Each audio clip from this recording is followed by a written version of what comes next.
is the impact of varying the seeding date on the performance of milling oat, depending on what variety that you use. Hello, and welcome to another research review brought to you by the Northeast Agriculture Research Foundation. My name is David McTaggart, and I work for NARF just south of Melfort, in the heart of the Carrot River Valley of northeastern Saskatchewan. And today we will be reviewing a demonstration project conducted at NARF in 2022 that compared 6 different milling oat varieties seeded at the beginning of May and in mid to late May on their overall performance. So why should we care about this topic of the response of different oat varieties to changes in seeding date? Well, I think there are many factors on this topic that influence it, but let's just go over a few. I think one comes down to time management. As today's farms grow larger, we often need to be very selective of when we put our seeds in the ground for different crops. Something that we should consider when it comes to why we should care about oat seeding dates is that when this video is being recorded in the midwinter of 2023, we're seeing fairly low oat prices compared to where they were about a year or so ago. And so with that decrease in prices, with still relatively high input costs, I think seeding date offers us the opportunity to manage our yields and improve them without actually spending on additional inputs. And so with these type of cultural management tools that we call them in agronomy, I think that's something that we really should look to on how do we maintain the profitability of our various crops in rotation. Now, when it comes to oat, we want to be able to balance yield and quality, particularly with test weights, because hot and dry temperatures during grain filling can negatively impact both of these parameters. Compared to things like barley, winter wheat, and fall rye, oat yields are more negatively impacted by spring and summer heat waves. So similar as wanting to avoid heat blast when our canola is flowering, for example. So that leads us to that key question that will guide this video today. Does the response to seeding date vary between oat varieties? So what was the design of our demonstration? Well, let's go over the what, the where, and the when of this project. The what? Well, let's get into our treatments. So we had 12 total treatments, and this was made up of 6 milling oat varieties seeded in early May, as early as possible, and in mid to late May as well. Our 6 varieties were CS Camden, CDC Arborg, AC Summit, CDC Ruffian, CDC Endure, and number 6 was ORE 3542M. Now CS Camden is the current Czech cultivar and is characterized by moderate yield, lower test weights, very good lodging resistance, is shorter and later maturing. CDC Arborg is the highest yielding variety of this group of 6, has moderate to high test weights, very good lodging resistance, is taller in stature, and has moderate maturity. AC Summit is lower yielding compared to the others in this group, has the highest test weights of the group, good lodging resistance, is generally shorter stature, and has moderate maturity. CDC Ruffian has a yield comparable to the Czech cultivar Camden, has moderate test weights, good lodging resistance, is shorter stature, and is later maturing. In 5th, we have CDC Endure, which has a yield slightly higher than the Czech, has lower test weights, very good lodging resistance, is taller, and has moderate maturity. And lastly, we have ORE 3542M with a lower yield than the Czech, moderate test weights, very good lodging resistance, shorter stature, and later maturing. Now, as mentioned, our first seeding date was as early as possible, and in Melfort in 2022, this was the 9th of May due to delays with our cool and wet spring. And then our second seeding date occurred on the 25th of May. Our seeding details were that we seeded to target a seed density of 350 seeds per meter squared, and in a range of pounds of seed per acre, depending on the variety, this ranged from about 109 pounds of seed per acre to 159 pounds of seed per acre. Our plots were seeded down with our Fabro plot seeder on 12-inch rows with knife-type openers. The fertility package that we used across all of our treatments was 46 pounds of N per acre delivered in the mid-row as 4600 urea. Phos we targeted a rate of 44 pounds P2O5 per acre as monoammonium phosphate 11520. And lastly, we used potash as our potassium source with a target rate of 10 pounds K2O per acre delivered in the sideband with that phosphorus. Now, our other agronomy to consider with our plots is they received a pre-seed application of glyphosate. In-crop herbicide that was applied was fluroxapyr and clopyrrolid, a group 4. An insecticide application did occur on the 8th of August to control aphids.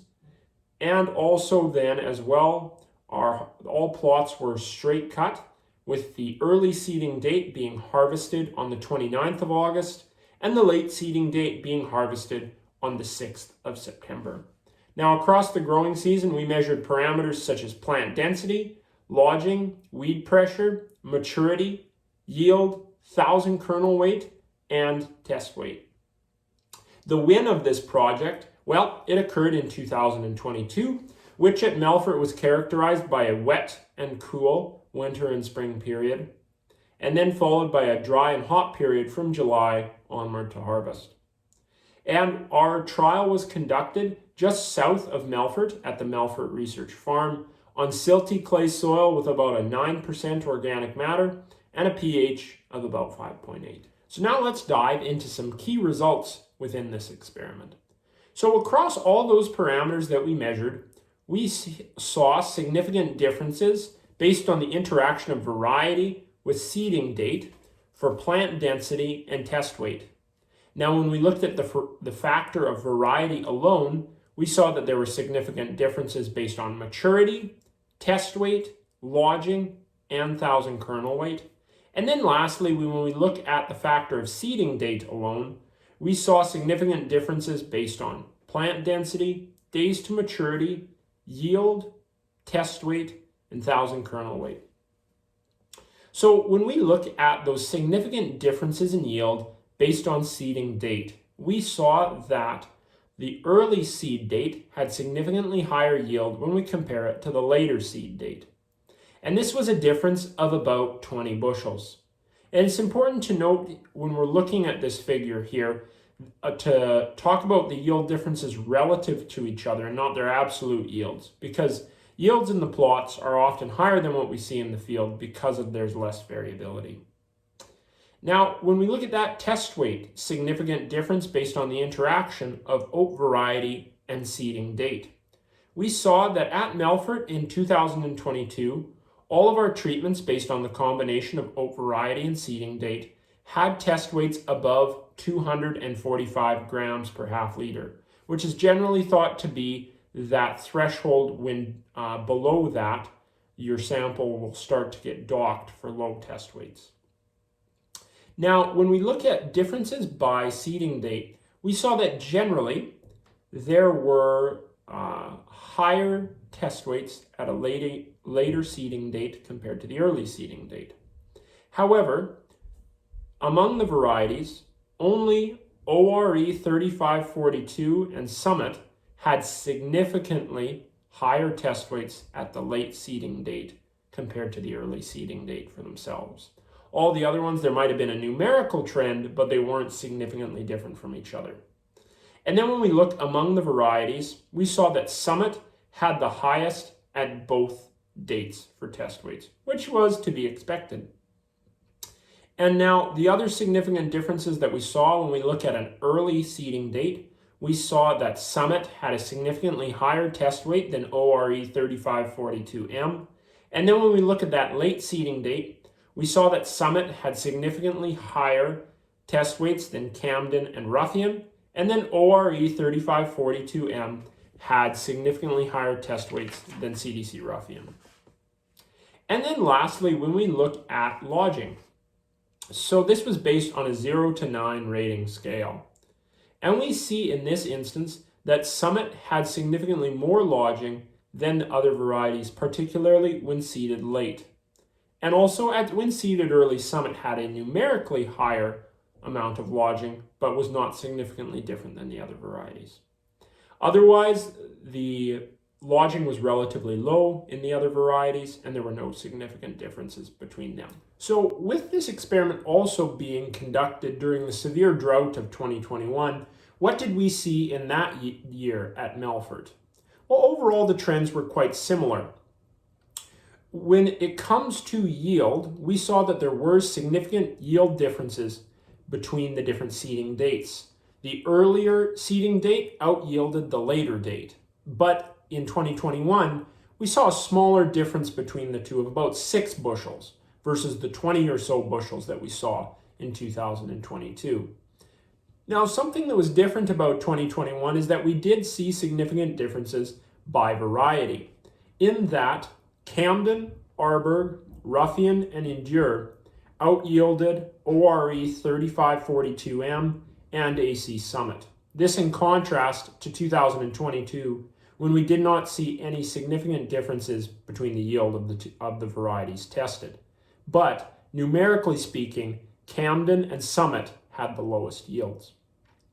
Then when we look at test weights, we see that in 2021 there were no significant differences by date. However, there were significant differences in the test weights by variety, in that Summit had significantly greater test weights than all of the other varieties that were tested. And that's something that we would expect just by simply looking at the variety guide there. So how can we see these results in context with past work? So let's use the Saskatchewan Guide to Varieties of Grain Crops as a comparison. When we look at yield, in our experiment, while we did not find significant differences among our varieties that we tested, we saw that their numerical values generally followed what we would expect in the varieties from grain crops. The one exception was ORE 3542M, that we saw that it yielded higher than we would expect within the group of 6 varieties, when in the guide to the varieties of grain crops, we see that it had the lowest yield among this group. Now, another factor here is that with the lower precipitation in the second half of the growing season in 2022, we saw overall very little lodging except for what we saw with Summit. And this is expected from its good lodging rating versus the very good lodging resistance that was seen in other cultivars. However, with this, we would have expected potentially to see more lodging with CDC Ruffian. Now, lastly, we saw that test weights generally followed the same trend that we would see in the variety guide. And now the exception for this was Endure and ORE 3542 that generally ranked higher than what we expected, particularly at the late seeding date.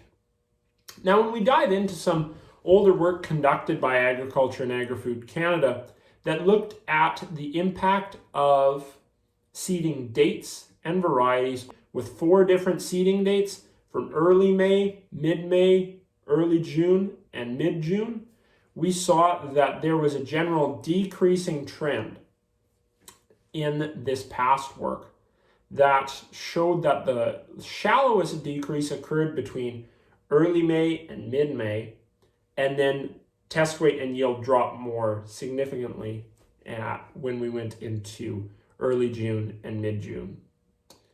And this is comparable to what we saw in our demonstration here at Melfort in 2022. And the 2 seeding dates that we used probably would match up with an early May and a mid-May type of date that they used in that previous work. So now that we've gone over our key results, what can we walk away from this experiment with? So first, I would say our take-home would be that early seeding was the best option for maximizing yield across the different varieties that were tested.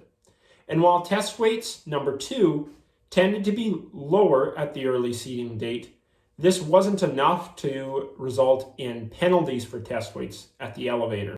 We also saw that third, early seeding allowed for an earlier harvest of about a week to 10 days. And this would reduce the chance of harvest difficulties in the event of poor fall weather. And then lastly, we saw that varietal performance at Melfort followed the general trends that we see in the variety guide for lodging. Now, if lodging is a risk in your area, be sure to plant a lodging-resistant variety. So thank you very much for tuning in to this research review from the Northeast Agriculture Research Foundation, and we'll catch you next time. Take care.